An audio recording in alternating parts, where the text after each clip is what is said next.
Encourage చేయాలి కానీ కొడితే నేను ఆడను. ఉమా గారు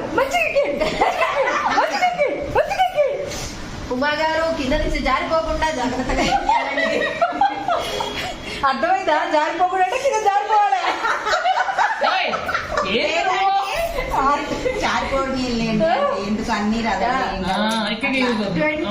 35 seconds left. అయిపోయింది టైం అయిపోయింది.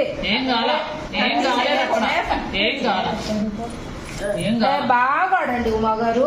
రమణాంటి గ్రూప్ నే గెలిపియండి. ఈసారి మేము ఓడిపోతాంలే అబ్బా. కమాన్ 15 seconds. అది బయట తీసేస్తా కానీ బయట ఎందుకు లోపలికి తోసేస్తాం. మీరు తోయడానికి రెడీగా ఉంటారు. ఎదుగుతాయి. 5 seconds left. 4, 3, 2, 1. Stop.